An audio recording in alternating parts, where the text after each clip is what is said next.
This is Dan with Veterans for Peace Forums. I've invited Peter Rockwell, who is a colleague of mine, works with me.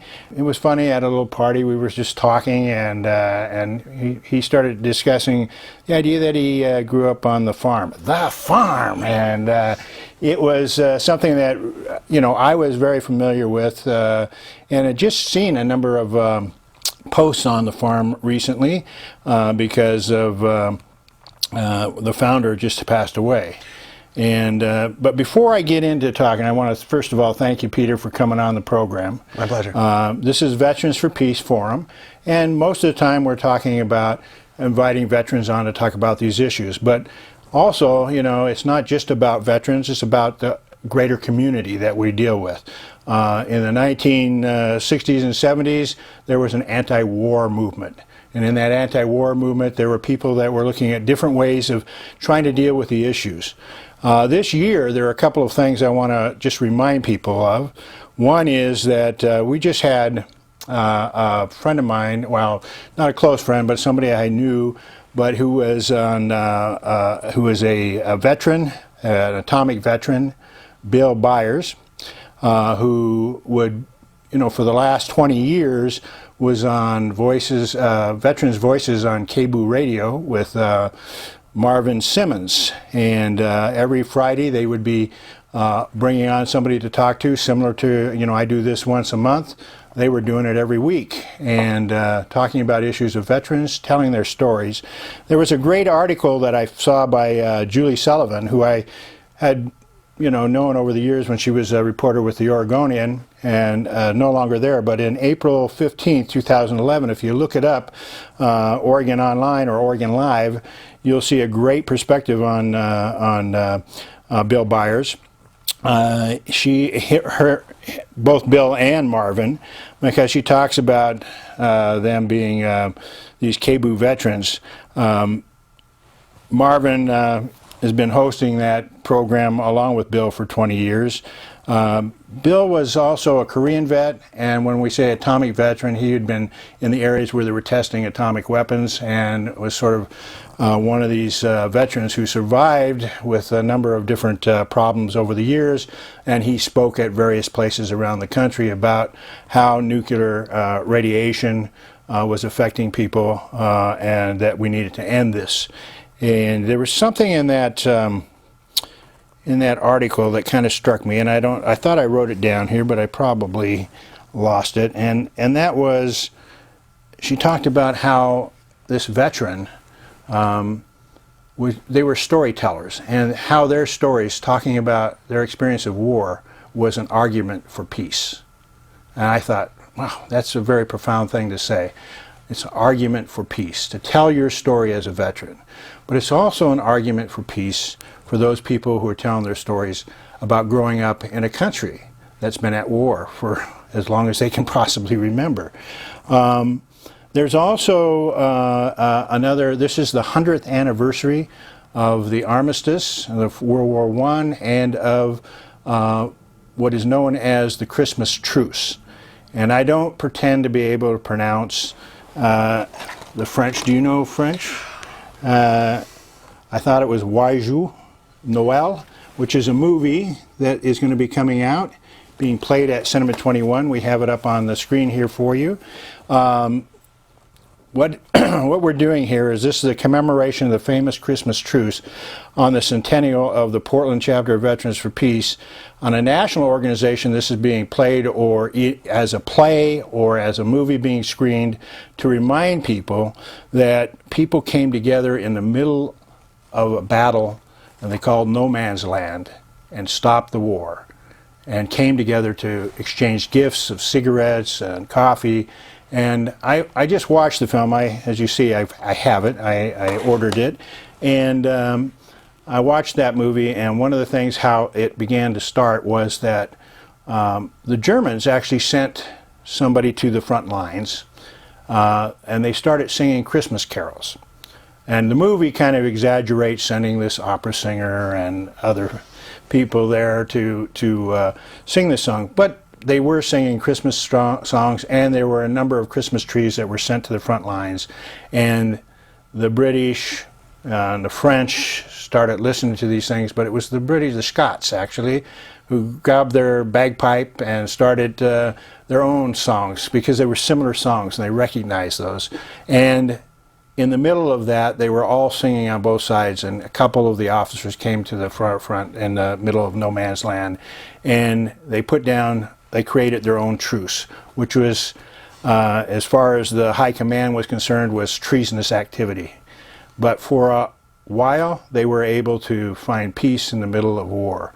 Again, they each knew, they were so close, these people were in the trenches, they could hear the stories of one person and the other.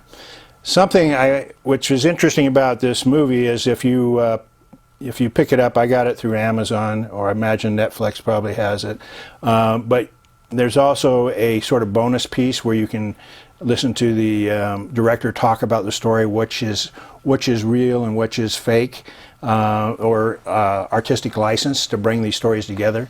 Although it's a true story, the exact thing is not what happened. It's actually a combination of a number of diaries that were sent home to people and that were published in newspapers, and those that were still alive that retold the story, and all of these stories come together, accumulated in this film. There was a piece in the film that didn't get fully explained, and there was an officer that came in after this had happened that was trying to stop this whole truce from going on, and there was a cat that would go from one trench to the other, and people started sending notes. Do you know family over here? Do you know, because they had family that lived in various parts of Europe. Amazing. And they would send, the little notes. Do you know somebody that lived in such and such place? Do you know if they're okay? But the high command looked at it as like carrier pigeons, and that this cat was treasonous. Oh. So they arrested the cat. Oh, man. And well, that's, and that was it. So, I mean, my curiosity is really raised here, They not only arrested the cat, but if you find out it was a true story, the director said he thought nobody would believe him, so he just deleted it, the scene. But they actually arrested the cat, held a trial, and executed it. Oh. Can you imagine? That's horrible. I mean, that's the insanity of war. That's the insanity of these people. So I mean, it's an incredible film. We were very happy that we were able to get Cinema 21. If you don't know that, Cinema 21's been around for quite a long time. It's a great theater. A great theater up on 21st Avenue, down to Northwest 21st, 616 Northwest 21st. You can Google it. And it's going to be there Thursday, December 4th. At 7 p.m. and then Saturday and Sunday at 4 p.m. Regular prices that they usually have for that film. So we hope you come out for that. We wished it would have been a little later, but we were out. This was an opportunity to do that, and I want to thank Tom Rainieri, I think that's how he pronounces his last name, for helping us put this together. It's a wonderful program. And then we have people in New York that are actually Cooper Union are going to be doing a play of a similar thing called Christmas Truce. Oh. And so we have chapters all across the country that are recognizing this is the 100th anniversary of people coming together for peace. So let's stop creating monuments, let's stop creating war, let's start celebrating peace, and let's look at if people can do it in the middle of the battlefield, we ought to be able to do it among each other, just in normal exchanges.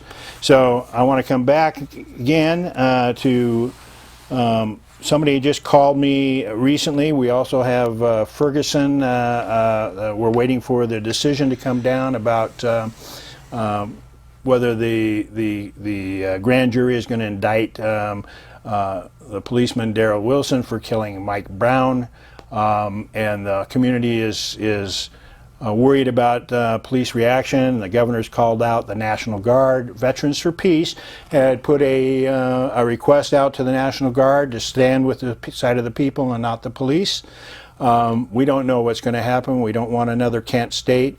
But as soon as that verdict comes down, whether it's an indictment or not, people are going to meet the next day here in Portland. Some are meeting out on 162nd and Stark, Southeast Stark. These are the Gresham people on the southeast side. And in the people downtown, people will be, I heard they were going to be meeting around 5:30 at either the federal courthouse or in front of City Hall. So if you want to find out what's going on, it's a little confusing, but people, live in different places and can get to different groups are organizing. So check with KBOO Radio, go online and check to see any event pages that go up, and keep aware and turn out if you can at some time during the day in solidarity with the people of Ferguson and all people who are rejecting violence in our communities and police that have been militarized and as these wars have been going on, as the drug war is now hopefully diminishing because of the legalization of marijuana in various states that are starting to happen. And I'm proud to say that here in Portland that that is begun, and we will eventually be able to start pulling the power away from these cartels, from the corruption of police. It's a long trek. It's not going to happen overnight, but it's the end of a prohibition, just like the prohibition on alcohol helped end a number of the bootleggers and mafiosos at that time that were involved in that trade of alcohol. So now, I want to come back. Again, like I said, I'm a Vietnam veteran. I came back from Vietnam I went to the Philippines from Vietnam, and then from the Philippines I came home in about October of 1969.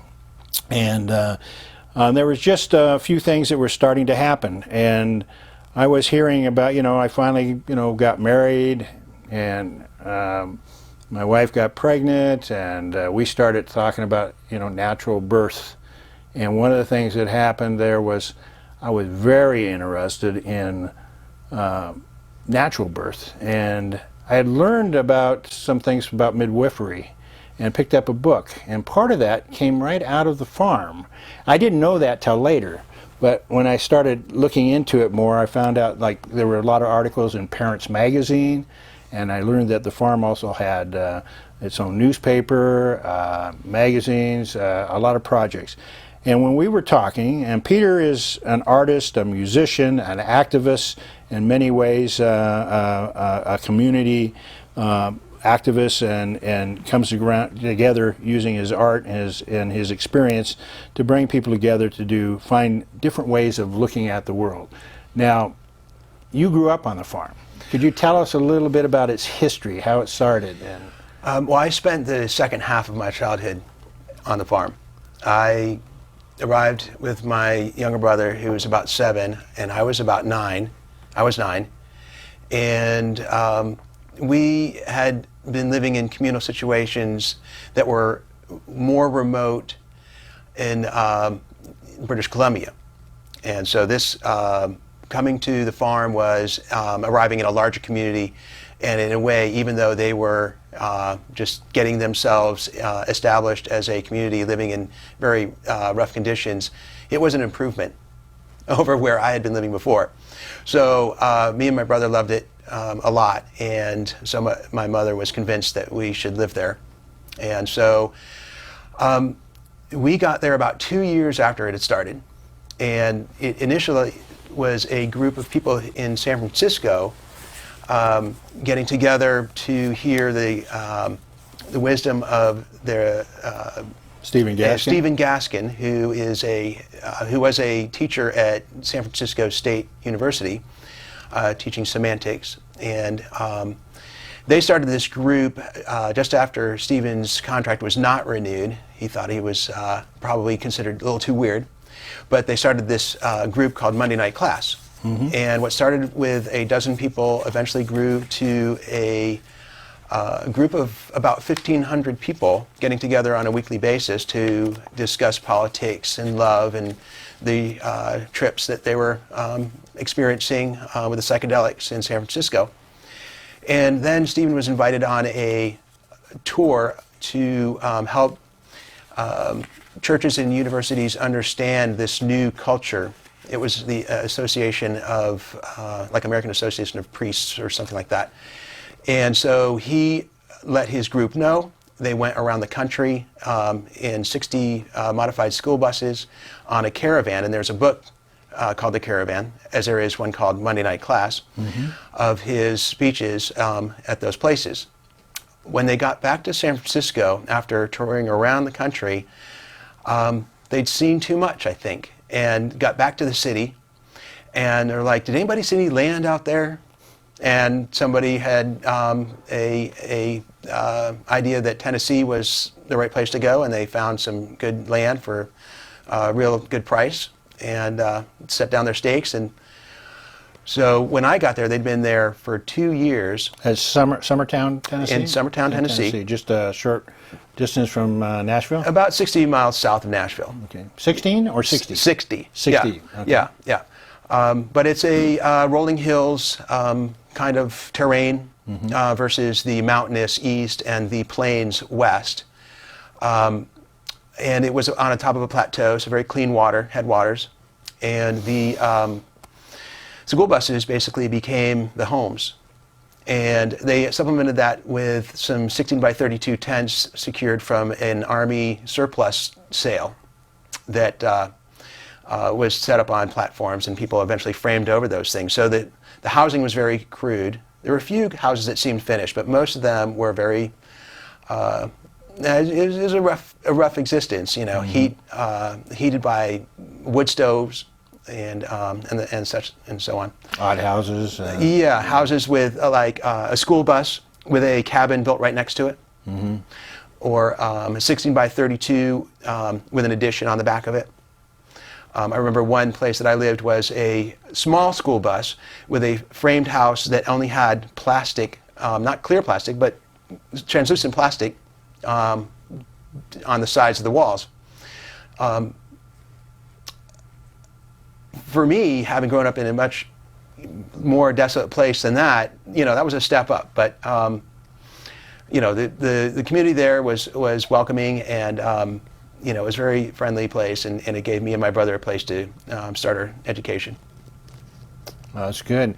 So, I mean, when I was reading about Stephen, it said that he was a Marine, and for me, was former Marine myself, and of course, I was one of those people who was became anti-war even while I was in the military, and I get an idea that when I was reading some of this stuff that part of the countercultural figures of creating communes was also rejecting this community of our communities that were actively being empires that were invading other countries, but also the whole economic system, and was trying to find an alternative.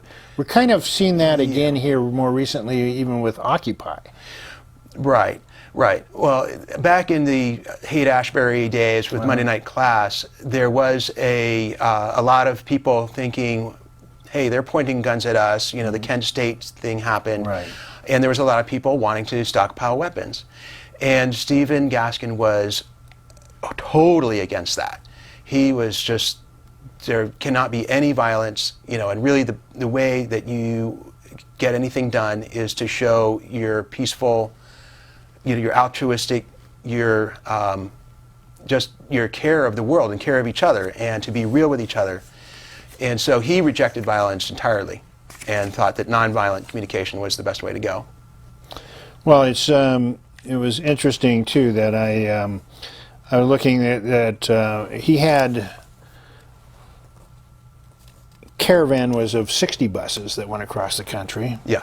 And then when they purchased land, they bought about 1,064 acres for about $70 an acre. So right. Quite a bit of land. Imagine that. Very, very cheap. Yeah. Yeah. And then they added another 750 acres for about $100 an acre, for a total of about 1,800 acres, and about 300 of that was tillable. So when we talk about the people on the farm, there's usually, when you think about in our society, there's a government, you know, there's a way of things run. There are leaders, of course Stephen seemed to be a leader ahead. When I think of communes, we often think of cults. And you think of somebody with this that desires that power to lead, Right. and then manipulates people. So how do you see how this may have been different than that? It's the longest running commune in the country. Right. I think that Stephen Gaskin really didn't want to be a leader so much as a teacher. One of the things that he said, I'm paraphrasing, but basically, I would rather teach you to manage your own existence rather than lead you where you may not learn how to be self-sufficient. Right. And he tried on various occasions to transfer leadership roles to others, and they had several boards that were formed and dissolved. And finally, he called a council of elders, and there was a farm-wide election, and elders were elected, and they helped to run the business of the farm. Okay. So when we talk about the business of the farm, there was a dairy, right? Soy dairy. Soy dairy. We didn't have any meat, any dairy, no eggs. It was vegan existence, and we also didn't use stimulants such as alcohol or coffee. But there was a farming operation. We tilled about 300 acres for soybeans, tomatoes, peppers, you name it. There were electronics manufacturing operations. We had a horse barn, which as a young lad of about 11, I had a pony. Who has a pony when they're a kid? Well, I did. And then they also had a motor pool, as we called the garage, where they fixed cars. And I, at one point, lost the ponies and gained the cars and learned to fix cars. And at about 12, I was itching to drive. But yes, amongst the businesses, there was also a painting crew, a large construction crew, which basically provided most of the financial support for the community. So they would go into the community? They would go out into local towns and do construction projects. And we had over 100 people going out day in and day out to work construction to earn the keep. But when you think about it, it was about one person earning money to about 10 people living there with a operating budget of about $1 a person a day. So when you think about efficiency, there were some really great things to be seen there. Just as a, these days it's so expensive to live, and I think about, how this commune was able to do so much with so little. And that was one of the amazing things about this place, was the ability to pull off amazing projects with very little resources. And I remember too, they had, and I can't remember when I learned that, but I remember that they had, like you said, the midwifery was a big thing. What was the woman's name? Ina Mae Gaskin. Ina Mae Yes. Gaskin. She actually still...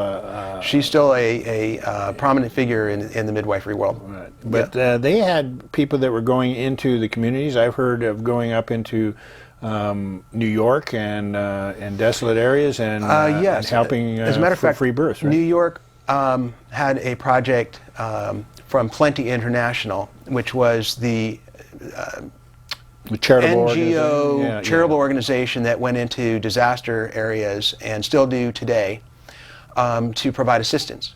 And so in New York, you bring New York up, well, there was an ambulance service created in the South Bronx because the city ambulances weren't really wanting to go into the South Bronx, which was in a very bad situation as a slum. And so we took an ambulance service into there, and we're training local people to be EMTs. Did you do that yourself? I went to New York actually as a young man after I graduated high school, and all my friends had left the community, and I was asked to volunteer to come up and work at the Bronx Center in New York City, which was great for me because then I could sort of move on with my life and move to New York. And so I was asked to join the construction crew, and what we did was provide financial support for the ambulance service with a window installation company and we would go into all kinds of apartments and replace the windows. But getting back to your question as far as midwifery, Yeah. Most of the midwifery activity that I know of happened on the property, where people would come to the property to take advantage of the home birthing services that were offered.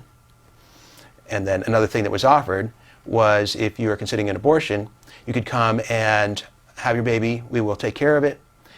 If you want it back down the road, you can come back, and I don't know what the record is on how many people came back for kids and how many were actually took advantage of that program. But there's a lot of interesting stuff on the midwifery situation out there with the Practicing Midwife book, which was produced by one of the cottage industries on the farm, the book publishing company. Right. And that also published a What bunch was of that? different Was books. that called anything particularly, or? The book publishing company? Yeah. It was called, like The Farm, a very basic name, the Book Publishing Company. And you can look it up and find their catalog. Okay. Yep. And there was also people that came from the farm that were part of the Whole Earth catalog? There was a online version called The Well. The Well. I forget exactly what that stands for, but there were several people who went on from the farm to start the internet version of the Whole Earth catalog. I believe it was associated with the Whole. I'm not exactly sure how close it was associated with the Whole Earth catalog, but it was basically an online Similar. forum. Yeah. Yeah. So you're dealing with organics and natural ways of growing things, non-pesticides. That kind Oh of thing. yeah. Yeah. So the farm was pretty self-sufficient in its own production of food then? It was for a while. Yeah. But then some of the costs for maintaining the tractors and buying the fertilizer and all this was getting prohibitive. So we did switch to purchasing a lot of our food. Well, I noticed that there were a lot of communes. I had a cousin who was in a commune up in Seattle called the Love Family. Yeah. And been there. I remember going up there and being out on the farm. Yeah. But they also had this area in the city in which they had an entire block, all these houses around this block, and inside that group there was, they had a garden, and then there was a little, like a little natural foods restaurant and coffee and tea place. Yeah. It was very. Yeah. I really enjoyed it, and they also had a shrimp boat. Oh wow.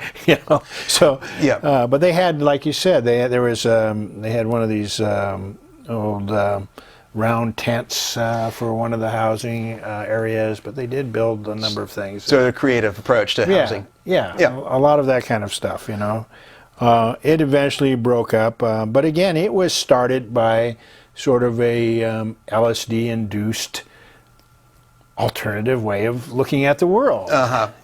Yeah. Well, I have to say that there's other worlds when psychedelics get involved, and some people can have some enlightened thinking through that. And Stephen did claim to find enlightenment through psychedelics. Yeah. And I don't know. His comment is, a normal person can have enlightened thoughts, and an enlightened person can have normal thoughts. It's more of an effort, how much you put into it, and I think that's true. Well, I think anytime you can break. We grow up with a sort of narrow view of the world if we're brought up within a very narrow thinking environment, and you see things. As artists, both of us, and I was talking about this last month with Thomas Orr, who is a ceramic artist and painter that I had on, and a Vietnam veteran. Yeah. And that was that when I was doing art, I mainly do two-dimensional work, painting and printmaking.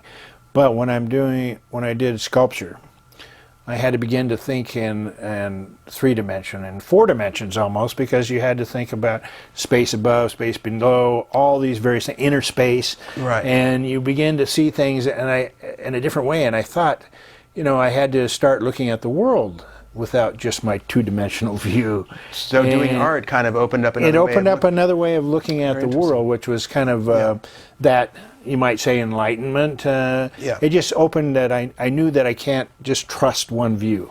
And I had to be able to look at it from a number of different. Maybe that's just called critical thinking. I don't know. Hopefully. Well, there's many ways to look at the world, but I think from all the changes that I've ever noticed in myself, it's in hindsight. Yeah. I've always felt the same, but I notice, wow, I'm doing things a little differently now. When was that change, and why did that happen? And sometimes, it sheds a little light. Well, then they also had school. So you said you graduated from. Did you graduate from the farm, or was Yes, there was a school on the farm, and it was taught by. It started off when I got there at the early days with basically one teacher, and she was a wonderful woman who gave a lot of attention to the kids. And as more kids joined school and more people joined the farm and more kids were involved, they got more teachers, and the school buildings improved. And I feel very fortunate to have been taught by the teachers that were there. They were very brilliant people, and a lot of musicians, and we got set up with the guitars and amps, and along with the 3 R's. And my mom has an art background. She went to Cooper Union, and she came and taught drawing class. And so, there was a lot of community involvement. And the other great thing that I should mention was the apprenticeships, because of all these skilled people at work. And with the afternoons to kill, my mom was definitely instrumental in getting me to do something other than goof off in the afternoon. And so, auto mechanics. And then I went down to the tractor barn after that and learned to drive tractors, which is how I got involved in my corn maze art. Well, let's talk about that a little bit. First of all, let's say, you graduated from the school. Did you think of yourself as an artist when you left the school? Or? No, it was more like, I was going to do a job, whatever job I was doing. And at that point, I was helping one of the off-the-farm construction crew doing electrical wiring installation. And that is a rough and dirty job. Yeah. And so the opportunity to go to New York was very enticing when I was asked to do that. But I didn't really start thinking of myself as an artist until more recently, when I got involved in the corn maze art. Okay. Now you were also, you're a musician. And by trade, a graphic designer, which is commercial art. Right. That's what it says on my resume. My resume and all this. And so I'm always interested in art, because when it comes time to shoot the picture or draw the illustration, I usually will go to someone who's really skilled at that. So I'm always out there looking at art and wanting to see, what are people doing? And that is, very fun to do, but sometimes it gets put in your lap. And it's like, you do this. And so I was having a little slow period about 10 years ago, and a Craigslist ad came up for a corn maze designer. And I'm like, okay, I can't do that. But one line said, no experience necessary. And the other thing was, I didn't have a whole lot of work. So I went out to meet the proprietor, Don Kruger, at Kruger's Farm, and we clicked, and I got the job. And so eventually I'm out there driving a tractor to put in the lines. And we could maybe look at some of the if you can put up a couple of these pictures of the maze, and another picture up here. Let's see. You can go to my website, mangomediadesign.com, and look at my portfolio. Can you repeat that again? It's mango, as the fruit, mangomediadesign.com. Right. And I have in my portfolio photos of the 10 mazes that I have aerial photos of. That's a good place for people to go. I've seen you had you started that when? In 2004. 2004? Yeah, and so I just did my 11th maze this year. And the work is grueling It is hot, but it's on the farm. Is this kind of like to do this? I'm saying not that the idea of the maze is interesting, but I think of crop circles for some reason. Yeah. Well, believe me, that was one of the first things that came to mind. And, Is that right? And I worked in some circular areas in the design in my first one, and then about the second or third, I'm like, okay, I'm going to feature crop circles, and put the sort of designs that you might see in some of these alien illustrations that we find out in the cornfields of England, and you know.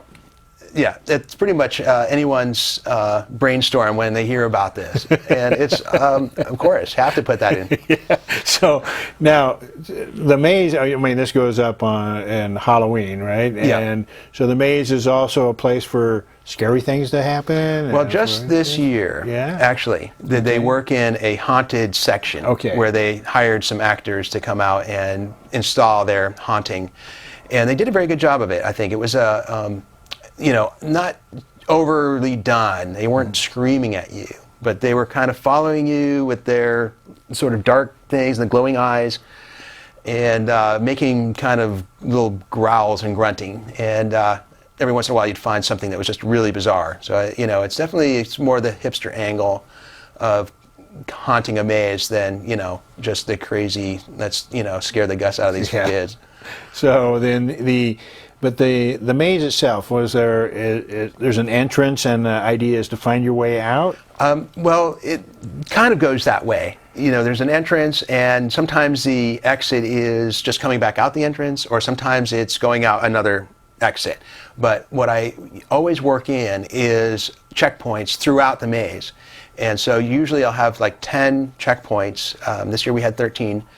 And then you get a map of the maze illustration as an aerial photo, and then a diagram that shows basically where you're going to find these stations, and then you just have to kind of wind around these cavernous Is there some paths. people still there?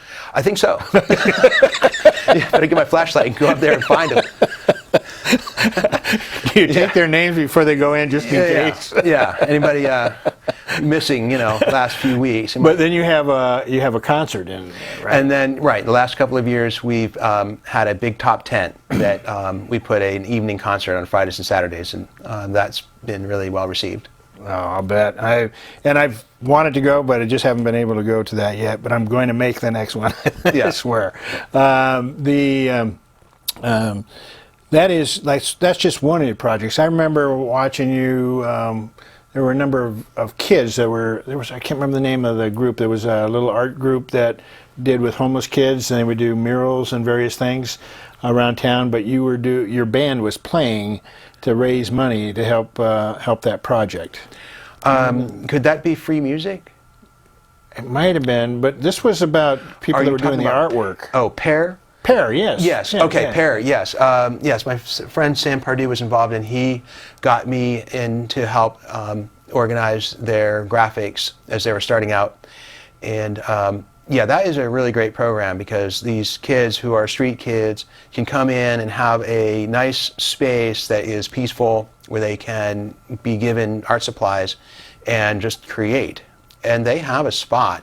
I think it's Flanders and 6th. Yeah. And they have a really nice gallery in there, and every first Thursday I recommend people stop by and take a look in this gallery, because what these kids create, you know, they cherry pick, I'm sure. Yeah. But the stuff they display is very, very good. Have you taught in that class? Oh no, I haven't really taught art, but you know, I want to support them in any way I can.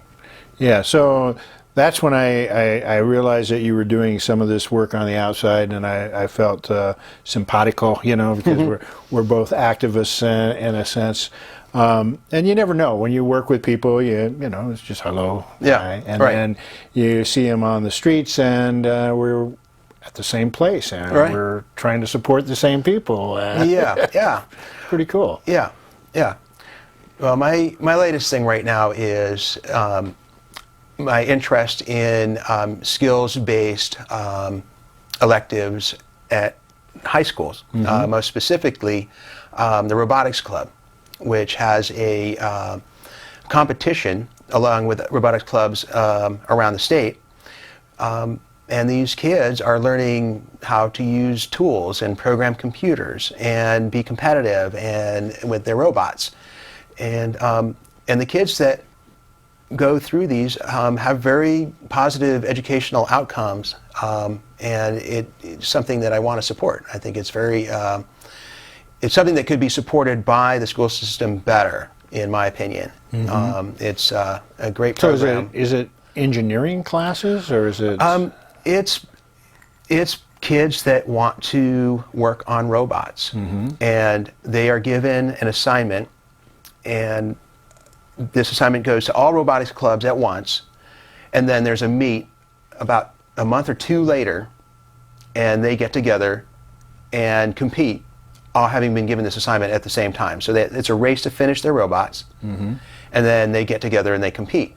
And so this last year, I was able to witness a game of some kind of volleyball-ish style game that was played by robots, remote control, by these kids that were on the each end of the court. And there's a very complex scoring system, and the kids had to cooperate, like they had to choose teams, and there was scouting involved, and there was all kinds of skills that come into this competition and this building of robots. That do they do programming too, or is yes, it yes? Yes, they do programming. They operate remote controls. And they get these robots to do specific things. And in the last year, it was to throw a large beach ball. And some of the other robots were more designed to be defense. And so they were blocking the throwing of the beach ball. So to me, it's having been, and this is where it gets personal for me, is that I got most of my skills through apprenticeships.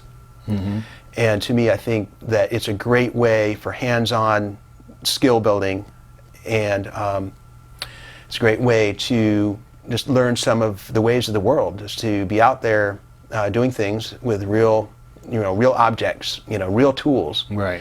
And so I want to support that. These are good things. I mean, again, I just watched a program on AI. Yeah. Artificial intelligence. Right. And this was on a regular TV show, Sherlock. Right. Elementary. Yeah. And of course, there was a beginning of the talk about artificial intelligence as becoming, looking at, I mean, it's the old Star Trek thing, man is the problem. We're solving problems, and the first thing we need to do, get rid of man, or woman, or right. Well, the human being. If you saw the Matrix, that was kind of what happens when that goes overboard. Yeah.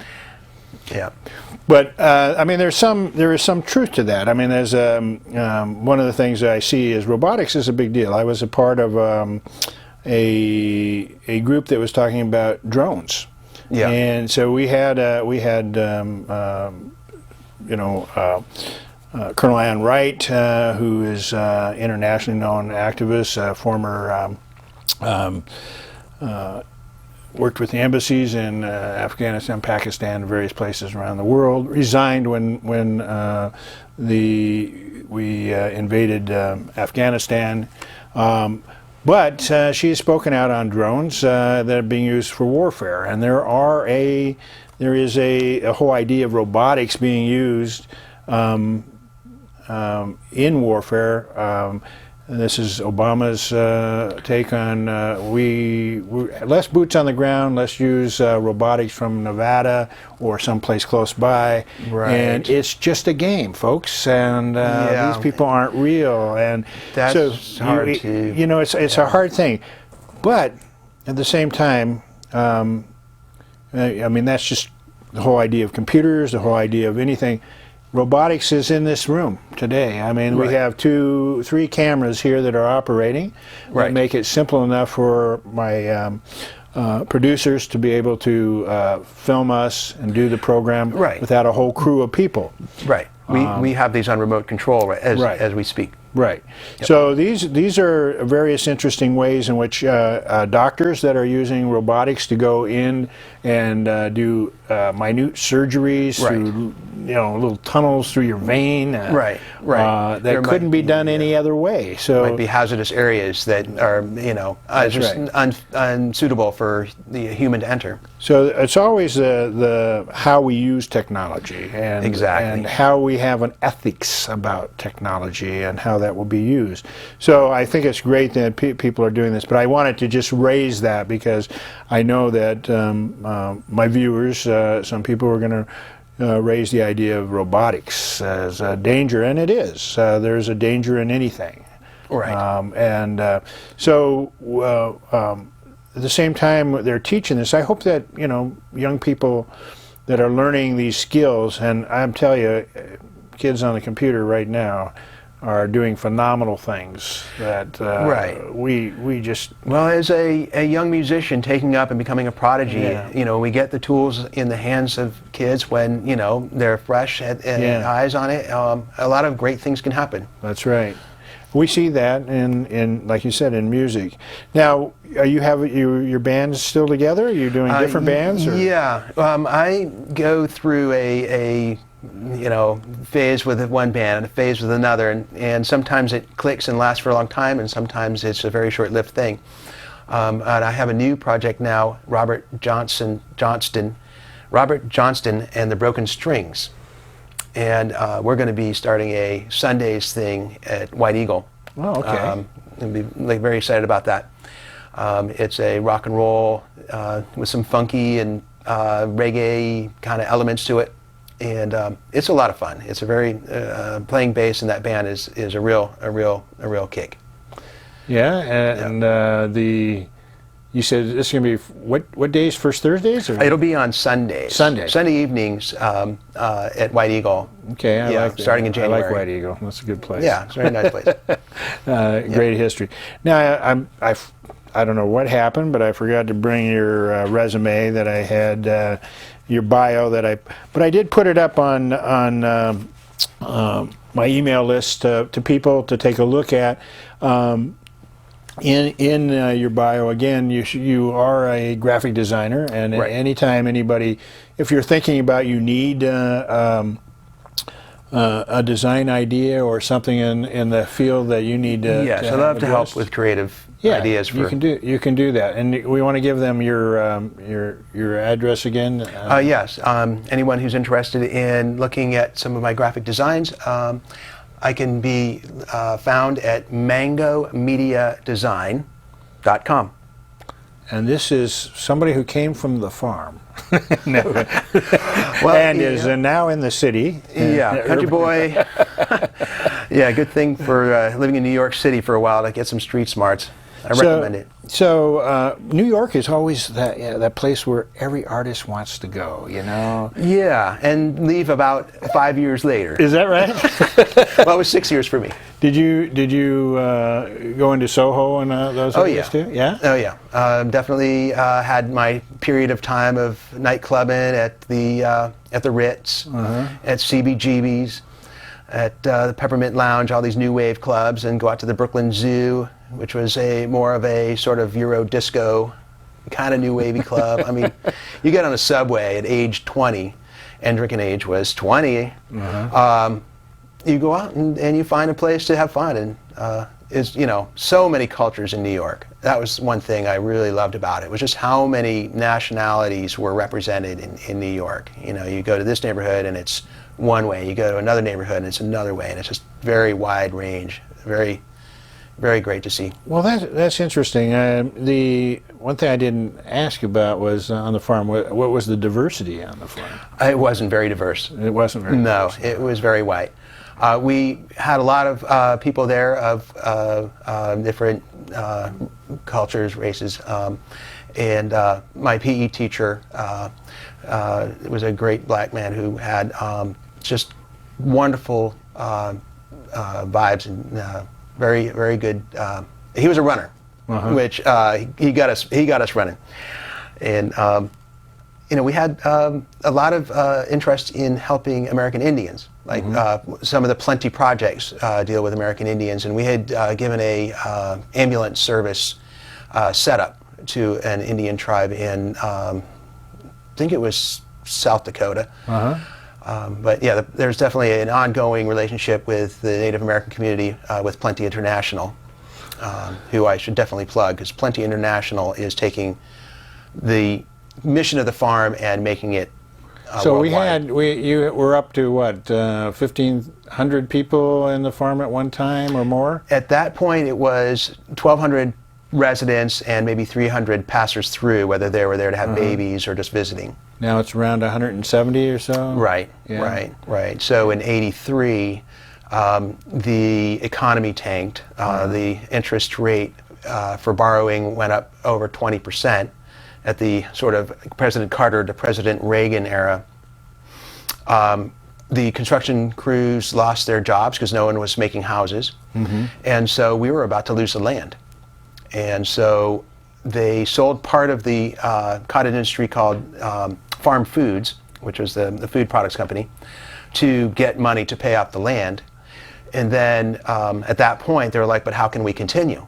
And so what started out as a collective where there was only one account and all crews, all people earned money to go into a singular account that would pay all the bills, it turned into what they call a collective, which is every family is responsible for their own payments, their own domain, and if you don't make it, you're in tough luck.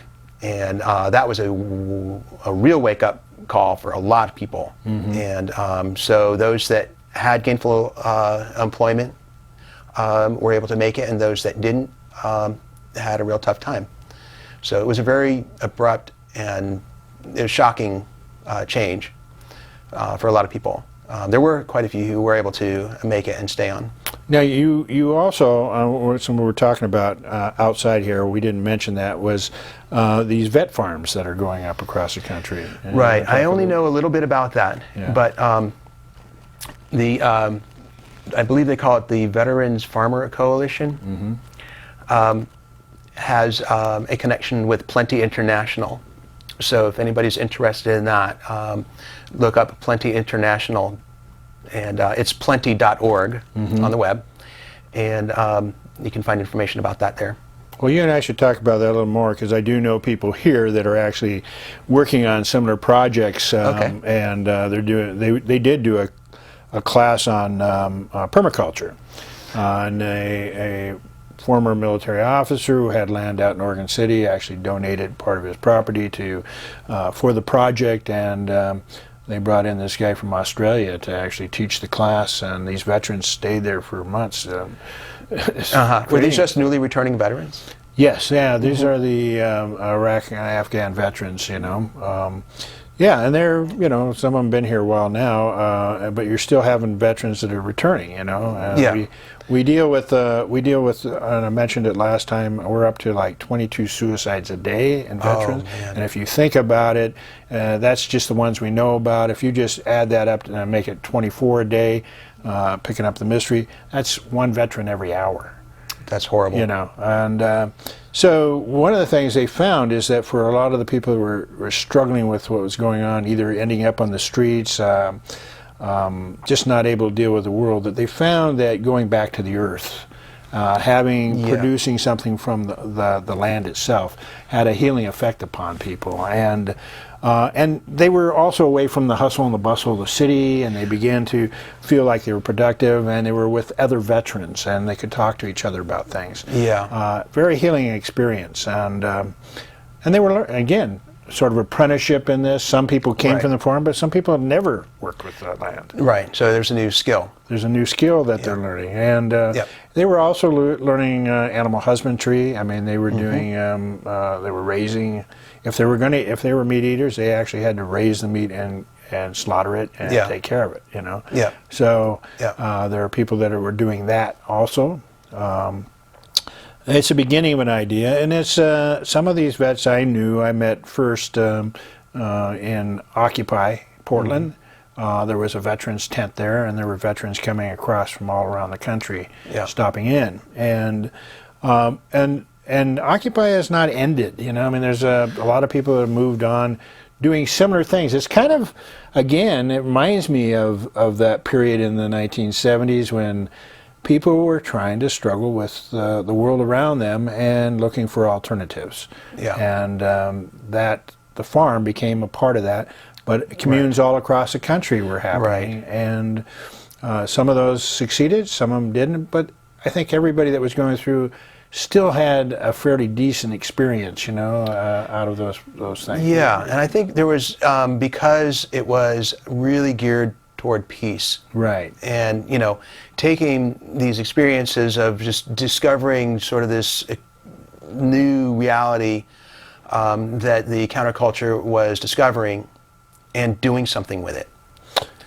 And, like, the thing that, with Stephen dying recently, Yes. Stephen Gaskin, having, you know, been the leader of the farm for, you know, decades, you know, a lot of people sort of moved on, but still he was kind of that figurehead, and also providing leadership in other ways and going out to the community. I was struck when I was thinking and you know, going through my own grief, because I knew him as a young man, We're going to wrap it up here. that he was basically giving practical advice along with the mystic stuff that, you know, was spiritual.